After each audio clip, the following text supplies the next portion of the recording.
Chère communauté, bonjour. Je suis heureux de vous retrouver à travers cette vidéo à laquelle je vais expliquer aux uns aux autres les rôles et responsabilités d'un responsable chargé ou gestionnaire des ressources humaines dans des entreprises ou organisations.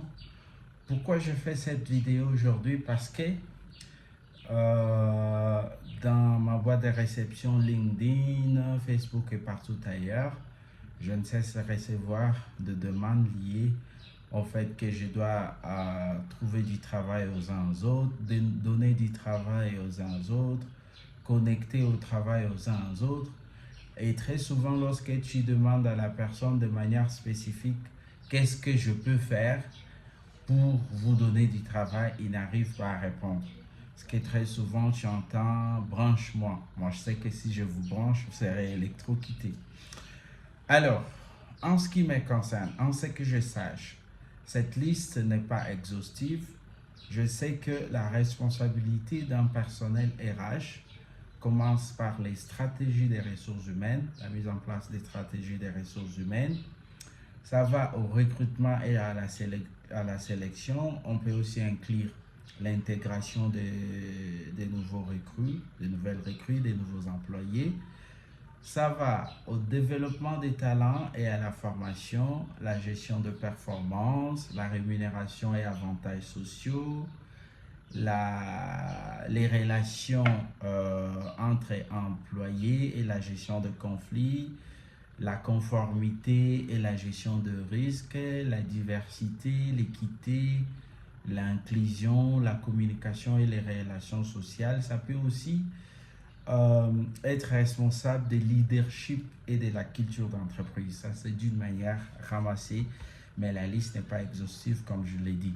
C'est vrai que les rôles d'un responsable, d'un chargé, d'un gestionnaire des ressources humaines peut inclure les recrutements, mais il ne se décide pas de manière unilatérale. Il est le garant, c'est lui qui met en place des politiques, il est le garant de la mise en application et du respect de ces politiques et procédures.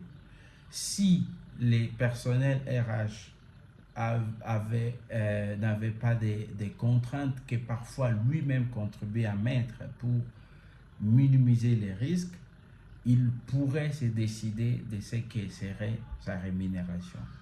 Il pourrait ne pas avoir de membres de famille qui sont aussi au chômage. Pourquoi? Parce que vous estimez qu'il a la possibilité de faire comme Jésus, prendre un bâton magique pour transformer des lots au vent. Pour qu'il y ait recrutement, je parle généralement en ce qui concerne les organisations internationales qui mettent en place des projets et des programmes qui sont financés par les bailleurs de fonds, c'est d'abord l'identification du besoin et la définition du budget. Lorsque, par exemple, vous avez des équipes qui vont s'émouvoir, qui vont faire les terrains, vous avez identifié les besoins d'avoir un véhicule et vous avez aussi définit les budgets qui va couvrir ces recrutements, c'est alors que vous allez pouvoir demander au RH de vous recruter un chauffeur sur base des tâches, rôles et responsabilités que vous mettez en place. Les RH va pouvoir classifier ces postes-là dans la grille. Les RH va pouvoir mettre ces besoins que vous avez donnés dans les formats spécifiques de l'organisation spécifique pour que ça corresponde à la règle. RH ensuite va pouvoir ouvrir les postes. Et là aussi, l'ouverture des postes, c'est un principe de compétitivité pour avoir la personne qui répond beaucoup plus aux attentes et aux besoins de l'organisation. Parce que les défis qu'on a, c'est quoi? C'est qu'en Afrique, 80% de jeunes sont au chômage et en quête d'emploi. Il y a d'autres qui ont des emplois qui cherchent de trouver mieux. Alors, on ne peut pas, selon le principe de Bayer, donner un poste sans compétition et tout ce qu'on fait dans ces processus doit être documenter. En cas d'audit, on va pouvoir justifier pourquoi on a choisi telle ou telle personne.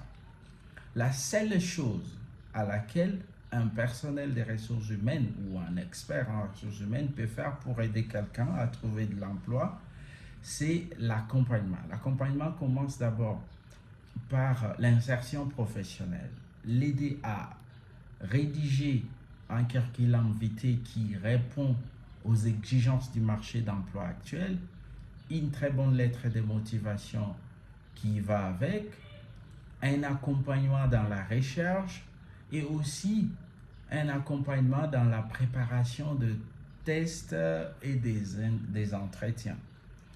Lorsque une personne est accompagnée, on peut aussi faire la mise à l'épreuve, comme je le disais dans la vidéo précédente, mais cela signifie que vous devez prouver de quoi vous êtes capable, vous devez compétir, vous devez prouver que vous êtes les meilleurs à ces postes-là. À la fin de la journée, parfois, comme on est débordé par les demandes, on ne répond pas à certains messages et les gens pensent qu'on n'est pas respectueux ou on sabote les gens.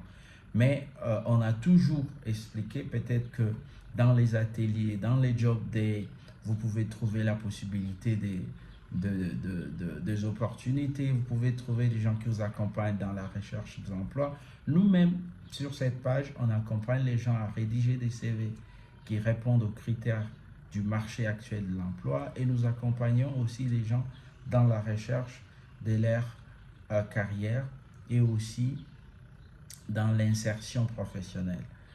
Je vous jure que sauf non-respect des règles et procédures, aucun personnel des ressources humaines n'a le pouvoir de prendre quelqu'un de chez lui pour le mettre sur une chaise devant un ordinateur dans un bureau pour commencer du travail si cette personne n'est pas le membre de sa famille, déjà qu'il existe les conflits d'intérêts, ou si cette personne n'a pas suivi une sélection, un processus de sélection compétitif.